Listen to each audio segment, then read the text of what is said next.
thank you for joining us on Nationwide. I'm Ruth Aguila.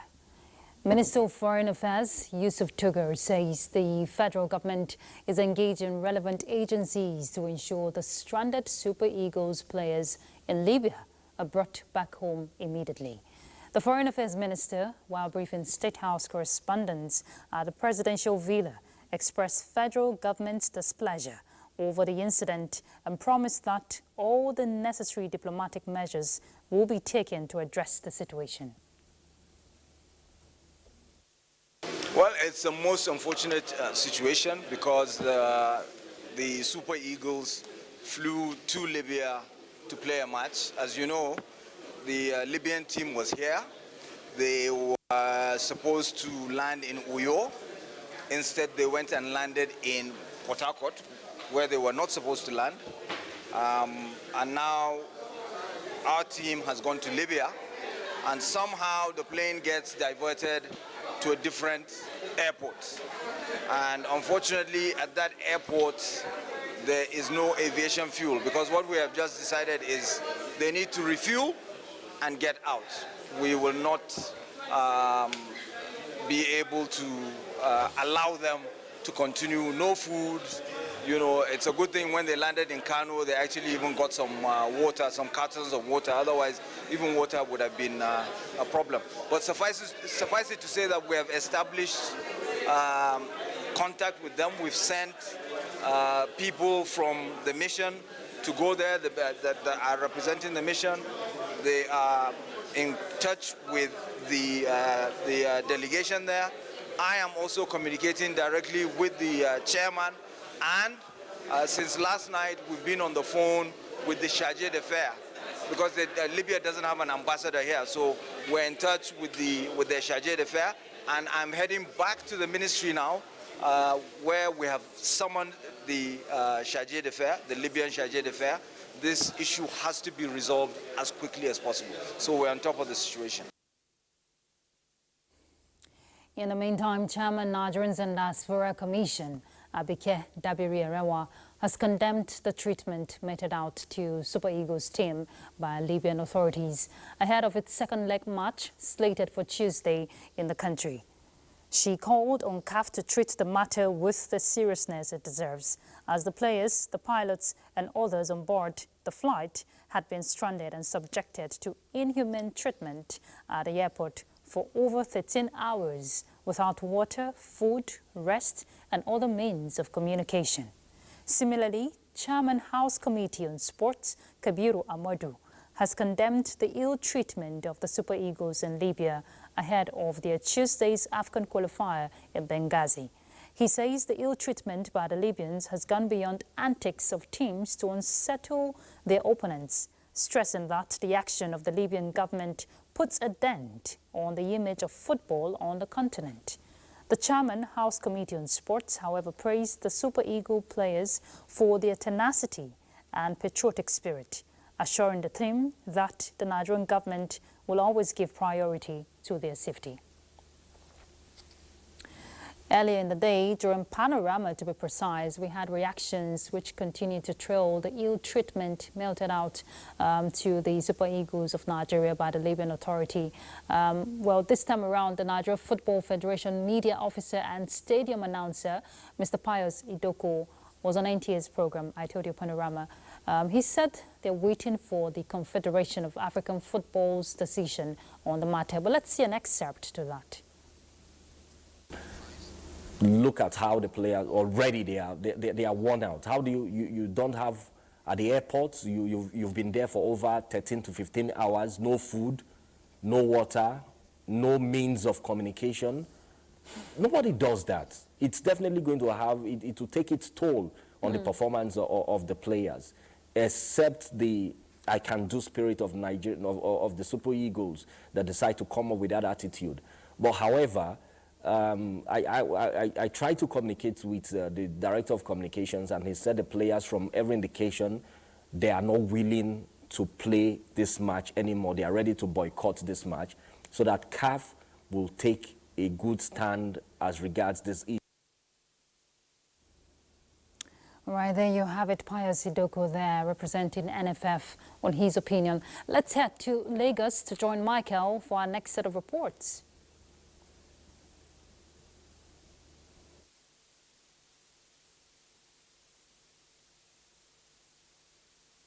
Thank you, Ruth.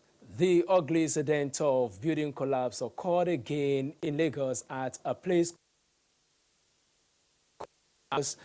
According to state government officials monitoring the incident, including members of the area, the building has been under scrutiny for quite some time now after it started showing signs of distress, which has necessitated the building being served with demolition notice by Lagos State Building Control Agency.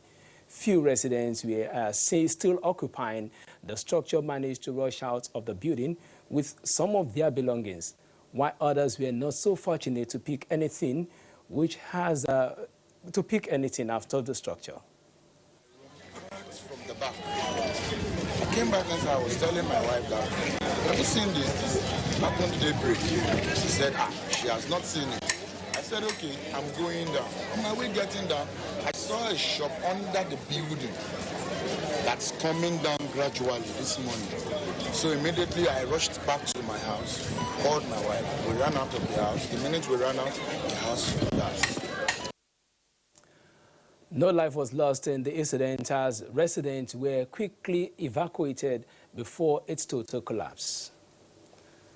Moving forward now, the Lagos State government is working to create a more inclusive and equitable environment where everyone, including persons with disability, can live free of violence and discrimination. Executive Secretary, Lagos State Domestic and Sexual Violence Agency, Titi Lola Adini, stated this at a one-day engagement with persons with disabilities in Lagos. Joyken Abapoya reports. Every day in Nigeria, there are stories of domestic, sexual, and gender-based violence against persons with disabilities who are mostly vulnerable due to physical and cognitive limitations, lack of awareness, and limited access to support services. This gathering is therefore to share experiences and empower persons with disabilities with information and knowledge on preventing and responding to sexual and gender-based violence. The persons with disability should be armed himself or herself with the right that the law has provided. Either gender-based violence or any kind of violence, always make sure that you speak up. Let people know that something is happening to you, notwithstanding whether you are threatened or not. Usually for these different clusters, it's oftentimes commonly caused by their own carers and the people that they're supposed to depend on. Executive Secretary, Lagos State Domestic and Sexual Violence Agency, Titi Lola Adeni, says the agency is deeply committed to ensuring that all individuals, regardless of their abilities, have access to justice, support, and protection from violence. Driving home the message, creating awareness about these issues, letting them know about the legal provisions, and more importantly, about support services that exist for persons with disabilities who are experiencing sexual and gender-based violence to take advantage of. The program, according to participants, is a vital step in creating a safer environment for persons with disabilities, both in their homes and the wider community. In Lagos, Joyken Abapoya, NTA News. Those are the reports from Lagos. Nationwide continues in Abuja with... Thank you for staying with us. Nigeria's First Lady, Senator Oluremi Tinubu, has been in the forefront of championing the cause of women and youth on many issues ranging from economic empowerment, inclusion to education, and improved healthcare services. Well, the 79th United Nations General Assembly that just ended in New York offered her another opportunity to seek partnerships, support, and grants that will improve the lives of women and youth. Nigeria is open to assistance in that area. It's something I believe that we really, really want to do so that we can have school enrollment up. Oversaw A 25-minute special program on this mission comes up on the network service of the NTA tomorrow, Tuesday, 8th October 2024. We urge you to stay tuned. It's actually today, not tomorrow. Sorry for the mix-up. It's actually today. All right, we turn to other issues. The United Nations and the National Defense College are promoting gender inclusivity in the security sector to increase the capabilities of forces. Defense correspondent Ismail Musa reports. The UN Security Council Resolution 1325 on women, peace and security reaffirms the important role of women in preventing and resolving conflicts as well as peace building.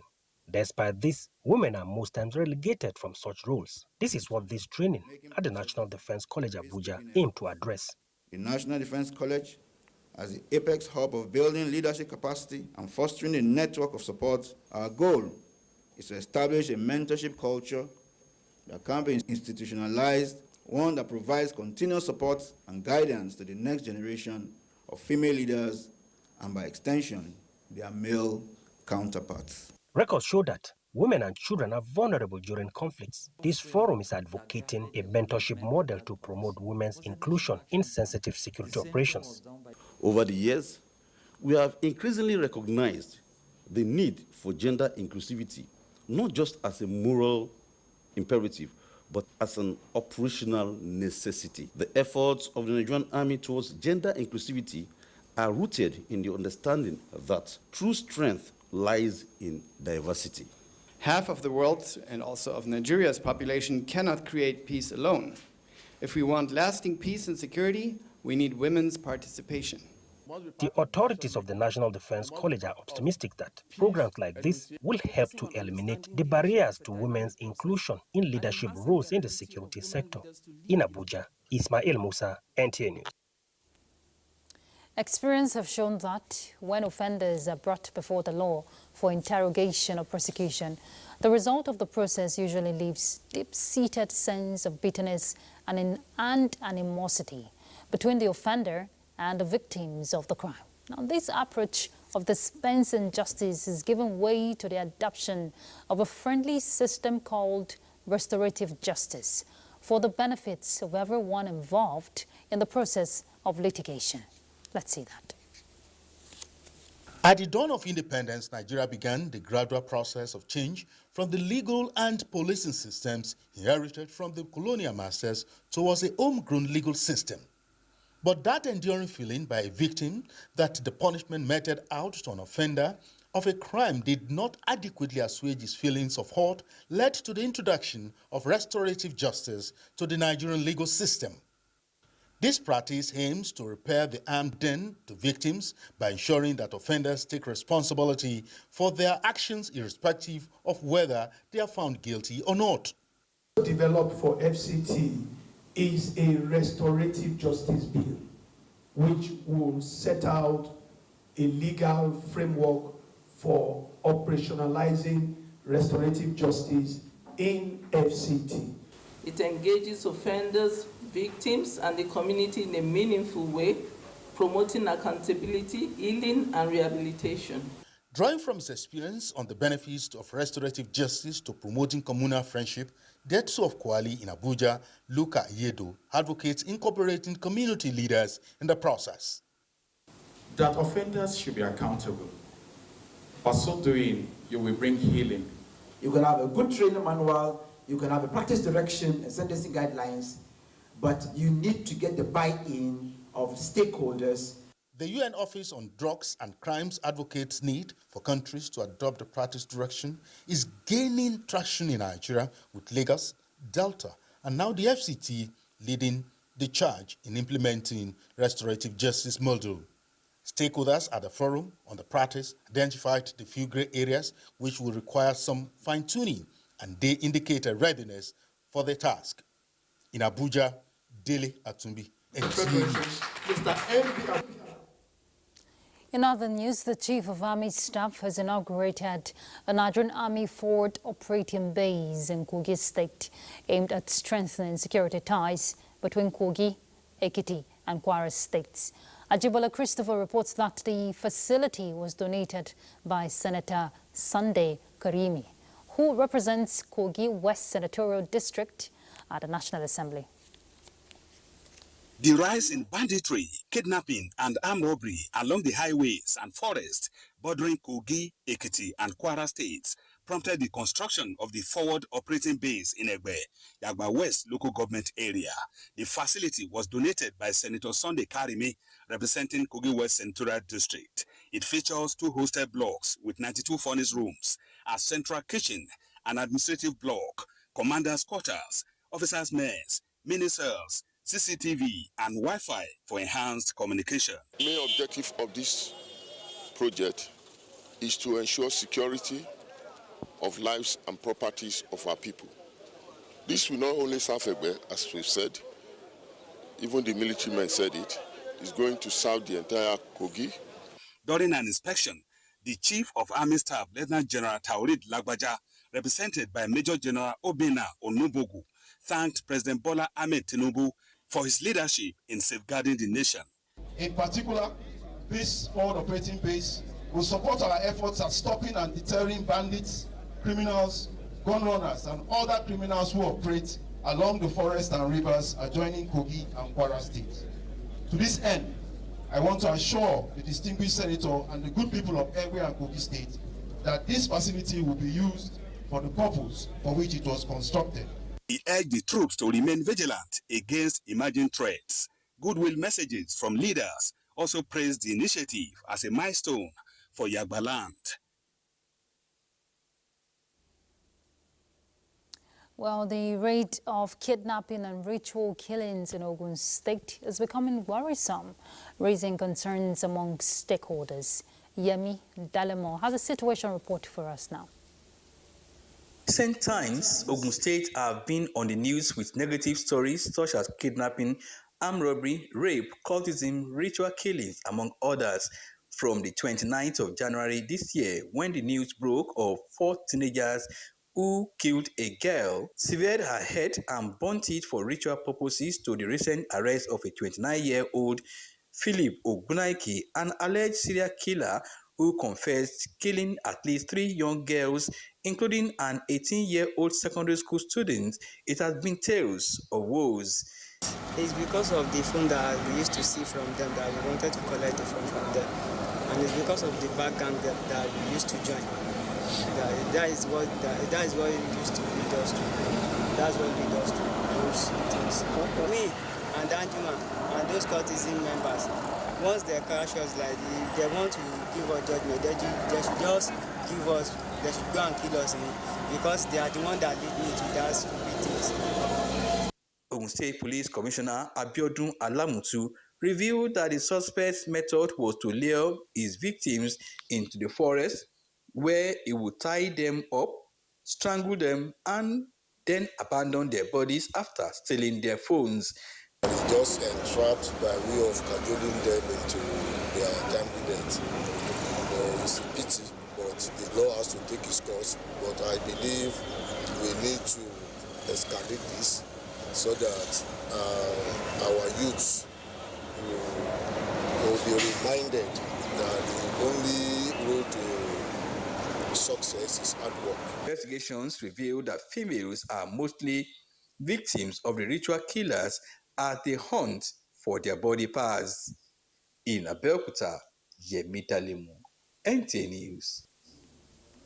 A crucial situation there, and we join our correspondent live, Yemi Dalemo. He has a more update for us regarding the state of security in the state. Yemi, security, they say, is everybody's business, but those in authority, the responsibility is more on them. What are they doing, to ensure that citizens are safe?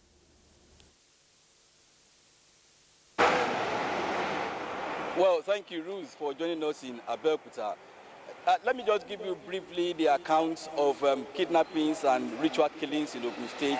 Between January and March this year is about 10 girls that have been kidnapped and killed for ritual purposes in Ogun State. And this is a very serious concern to stakeholders, including everyone in the state, because it's like this crime, kidnapping and ritual killing, is actually increasing, despite the fact that we have security agencies such as the DSS, the police, the Nigerian Security and Civil Defense Corps, the neighboring security watch, and many other people who are into security business.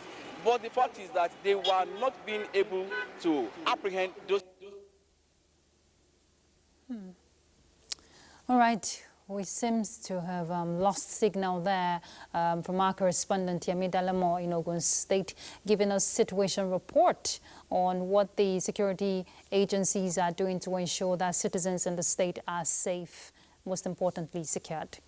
We turn to politics and we get to Ondo State, where we hear ahead of the November Ondo governorship election, INEC has commenced the distribution of permanent voters' cards to new registrants and those who applied for transfer or replacement. The collection of the PVCs starts at the ward level from Thursday 17th to Monday 21st October 2024 and will continue at the local government offices from Wednesday 23rd to Tuesday 29th October 2024, and that will be from 9 a.m. to 5 p.m. daily, including weekends. During the period, the backlog of uncollected PVCs from previous registrations will also be available for collection at the designated centers. Statement by INEC National Commissioner for Information, Sam Olumekun, notes that no card will be collected by proxy. And a look at the economy, or rather economic matters. The 30th Nigerian Economic Summit themed collaborative action for growth, competitiveness and stability, has begun in Abuja, bringing together stakeholders from various sectors to discuss key economic challenges and, of course, opportunities. Moplank Dakok reports that a session on regulatory reforms for economic growth and competitiveness highlights the critical role of micro, small and medium enterprises in Nigeria's economic development. Participants stressed the need for targeted regulatory frameworks that would support MSMEs, driving them towards greater competitiveness and sustainability in the economy. A lot of government interventions have targeted MSMEs. There are a number of agencies that are solely dedicated in looking at MSME issues. And if you look at a lot of the government sectorial interventions, whether it's the Special Agriculture Processing Zone program, which is within the agriculture space, a lot of it is focused on integrating smallholder farmers, which is essentially MSMEs, into the farm to market. I think that we need to double our effort. We need to double our resources as well in creating those policies that would engineer growth within the economic sector, especially for SMEs. Like I rightly said, SMEs are not rightly positioned. We shouldn't just have an agency. We should have more than an agency because SMEs are the backbone of the economy. Discussions at the summit are guided by three core pillars: people, leadership and institutions. These themes focus on empowering the workforce, strengthening governance and building resilient institutions that can drive sustainable economic growth. The training week of staff of the Nigerian Television Authority has ended in Abuja as Nigeria joined the celebration of this year's Customer Week. Garba Nata'Allah reports that the training aims at repositioning NTA to effectively carry out its mandate and improve service delivery to the nation. The 2024 Customer Week theme is above and beyond, and Servicom, as implied, stands as Service Compact, an initiative established by the federal government to ensure the quality of service to its ministries, departments and agencies. And NTA is not an exception. The presidency now further came up with the training to review and discuss effective ways to improve service delivery through networking of nodal officers, as well as emphasizing the role of civil service in effective service delivery. Make sure that services are rendered timely, professionally, efficiently to the customers. Representing NTA's Executive Director Training, Chinyere Kalu is optimistic that staff attending will have opportunity of reassessing collective performance and work out ways to achieve the best. Participants are expected to turn a new leaf in their operations and per the service charter. We receive complaints and we resolve it.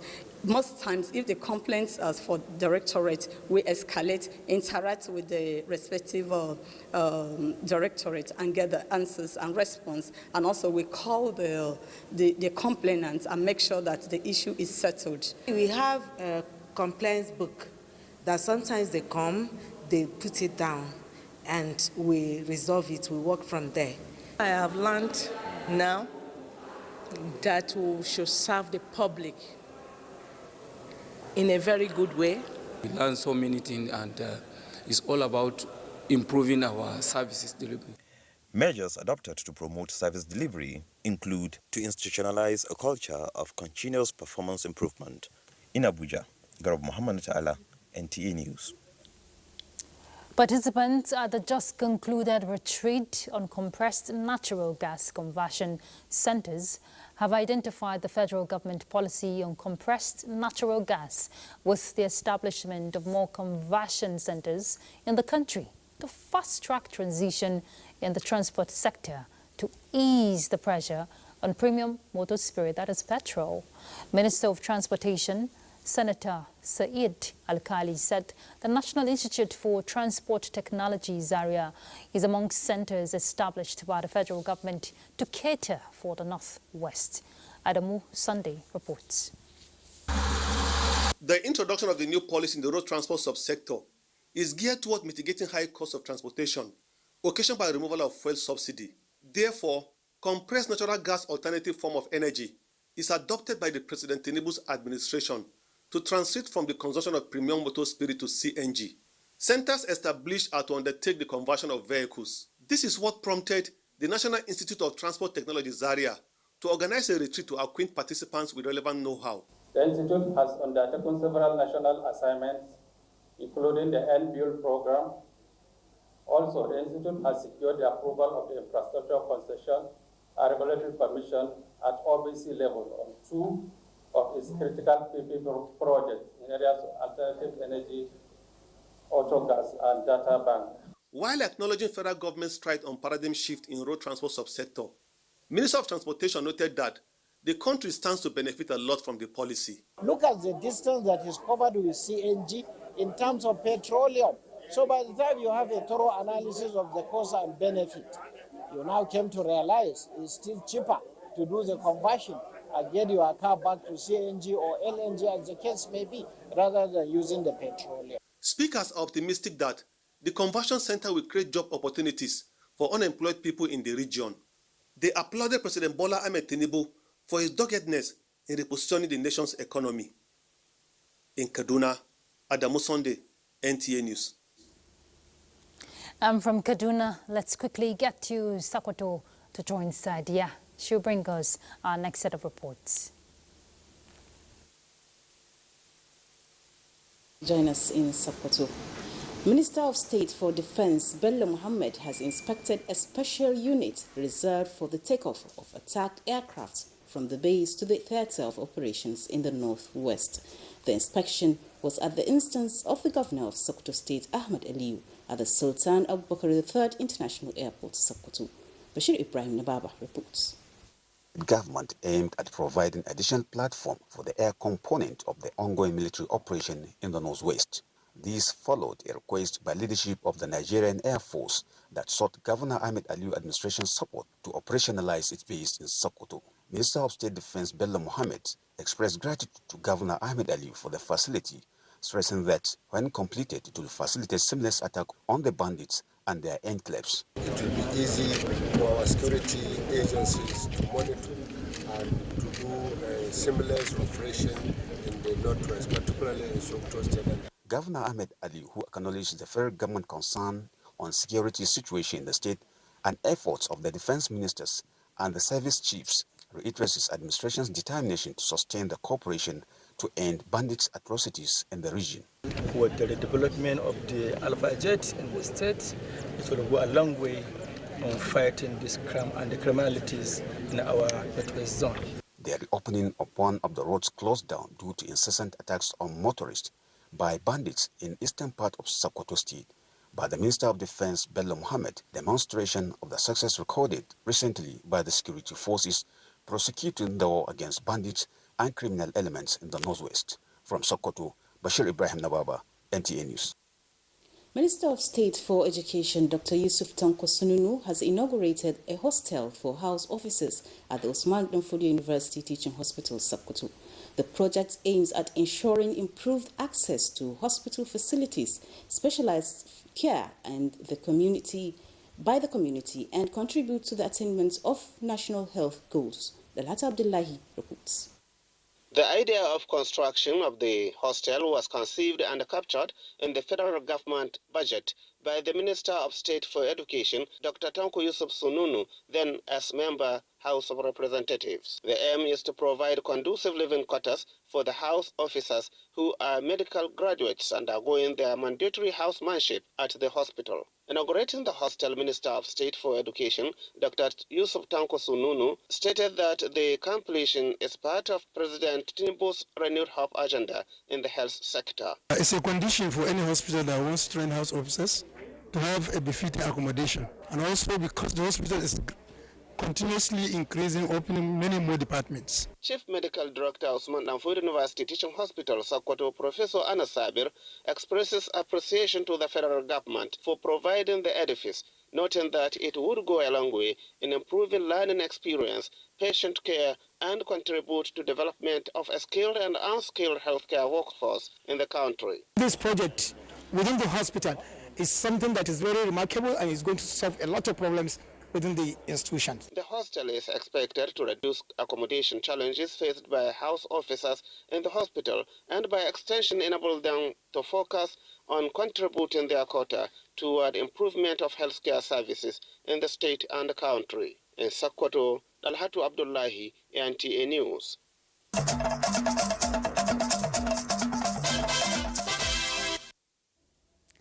Glad to have you there. And let's just quickly get to Jos to join Bilkisu. Bilkisu? To Jos. Governor Caleb Mutfwang says his administration is committing huge resources to education and healthcare sectors as part of the restructuring process that will transform the sectors to meet the current demands of society. He stated this while receiving the Executive Secretary of the National Universities Commission in Jos. Indiang and Abuja reports. The delegation was in the state to inspect facilities at the College of Education Gindri for accreditation and upgrade to the status of a university. Leader of the delegation, who is the Executive Secretary of the NUC, Professor Chris Meyaki, commended the governor for the ongoing reforms in the education sector. He explained that based on their assessment of the college so far, there is need for more infrastructure and personnel to meet up with its new status of a university. Your Excellency, I want to make a special appeal that you look into the governance structure, you re-energize it, you resuscitate it and make it fit for purpose and bring it to speed. The governor, who appreciates the delegation for the visit, says the accreditation process will soon be concluded, while major adjustments have started taking place in the college. He appealed to the team to submit its report in good time, saying he is determined to change the fortunes of education in the state. Thank you very sincerely, because we want to succeed, and we know you want us to succeed. We're going to take your report, therefore, as a marching order. In Jos, Indenyan and Abuja, NTA News. Plateau State government says it will intensify efforts towards making life better for the girl child considered to be leaders of tomorrow. This was during a road walk to mark the 2024 International Day of the Girl Child by stakeholders in Jos. National Day of the Girl Child serves as a reminder of the collective responsibility to empower girls and ensure their vision for the future becomes a reality. For the state government, the time is now administration of Governor Caleb Mutfwang recognizes that girls' education, health, and well-being are essential to unlocking their full potential. This government is very responsive, is very sensitive about the issues of girls on the plateau, not just girls, but all plateau children. Already, the state government has given her ministry marching order to improve access to quality education, especially in rural areas, enhanced health care services, focus on reproductive health and nutrition, economic empowerment programs, skills training and entrepreneurial opportunities, as well as protection from violence, abuse and exploitation through strengthened laws and support services. Plateau State Chairperson, Gender and Equal Rights Commission, Olivia Daziem, pointed out that the International Day of the Girl Child recognizes the potential, achievements, and challenges faced by girls worldwide. We need to arise and give them the opportunity so that they will be able to grow up and thrive and contribute their quota to development.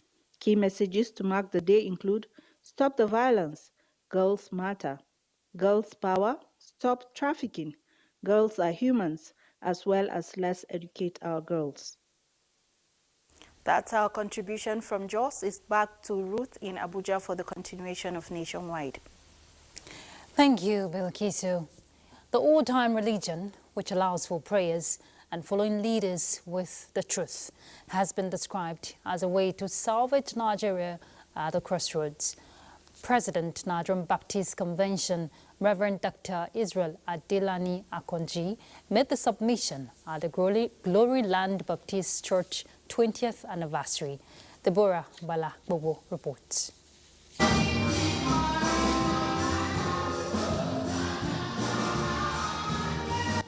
The Glory Land Baptist Church Lugbe congregation has everything to be grateful to God for, following the great work and ministry embarked upon since 2004.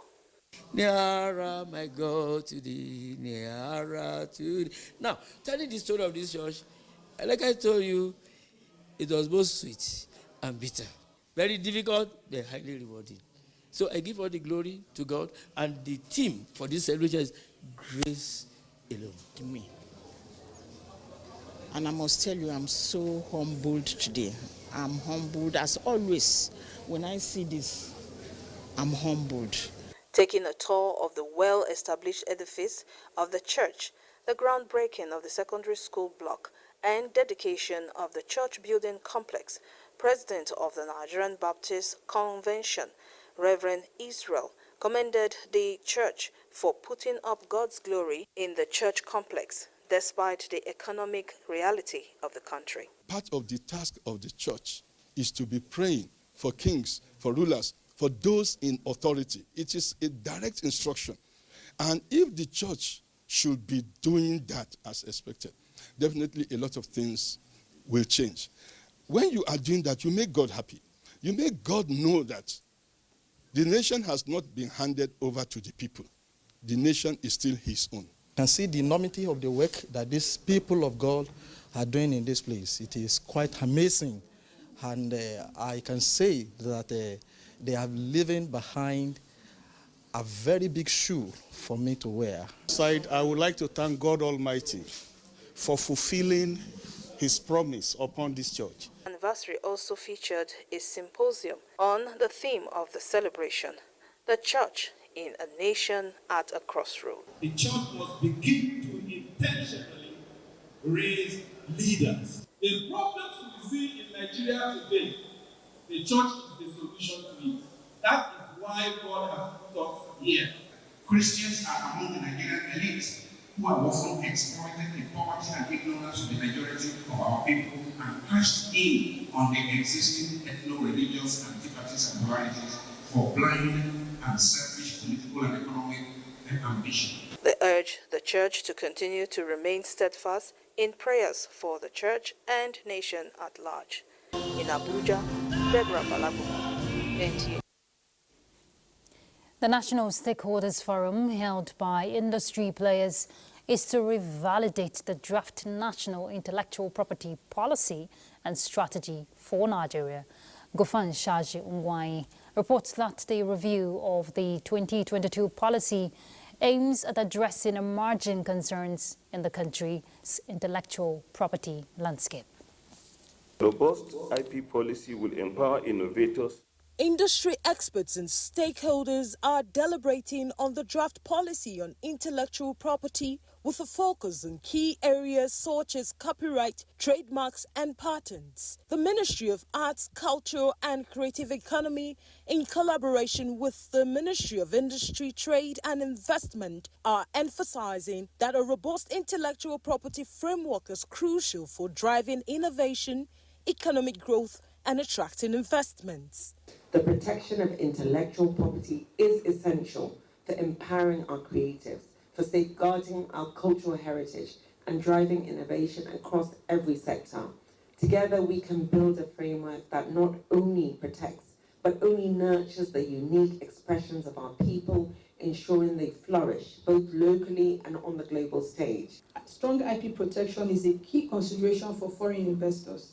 Multinational companies and international partners are more likely to invest in countries where their innovations, brands, and technological advancements are adequately protected against infringement, which is why getting the IP policy and protection is critical for our development.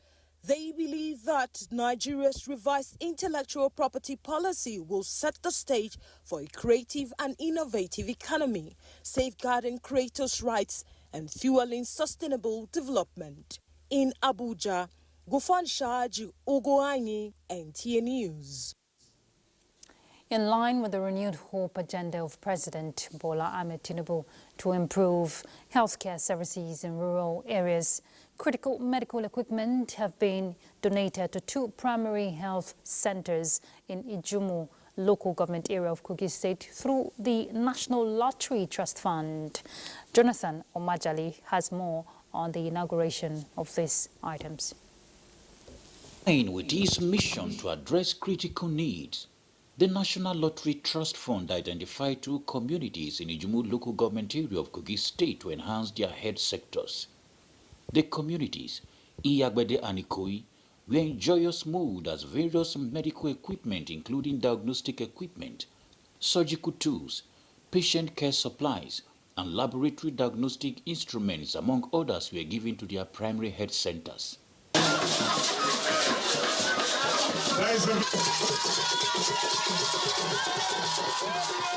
For Iyagbede, it was a day of double celebration, with the inauguration coinciding with his annual cultural celebration. Tosin Adeyanju, the Executive Secretary of the National Lottery Trust Fund, stated that the government will continue to enhance health services to meet community needs. Let them take ownership of it and utilize it well, because the agency will be coming for monitoring and feedback. Actually, the people were happy, and we have told them that it's just the beginning of the dividend of democracy they have started seeing. This is just the beginning of the good things that will come to Ijumu land. And with the assistance of the minister, I think we will even do more than what they have asked. Stakeholders praised the initiative as a clear sign of the government's commitment to addressing health issues in rural areas, and requested the establishment of a cottage hospital. Very special day that we have to commission the multi-million health care equipment we were given. You are championing health for your community, and you are blessed that the federal government has recognized this particular opportunity, and they have come to honor us with this. It is a wonderful thing. We need an improvement, and that is why we have looked at the aspect of a cottage hospital, health facilities to be made available into this place. Ikoyi Primary Health Center also took delivery of the items worth over 150 million naira. Jonathan Omajali, NTA News. As the federal government rolls out policies to revive old good values among citizens, the National Orientation Agency in Kaduna State is putting forward the new Citizens Charter as a working document for value reorientation. State Director of the agency, while presenting the charter to the public, stressed the need for people to uphold patriotism, as their principle in life. Let's hear from Jamila Abubakar. Nigeria as a country has been in existence since 1901 with diverse ethnic nationalities as citizens. The country's national value was embedded in the good culture and norms of its people. The dying value among Nigerians is becoming a disturbing phenomenon. We can change our attitudes and keep aside our tribalism, our sectionalism, our religious differences. We can be able to bring about the desired change in this country. We are blessed in this country. God has given us everything we need as a country, and God loves this country. This is what the National Orientation Agency is poised to correct with a view to rekindling patriotism among citizens.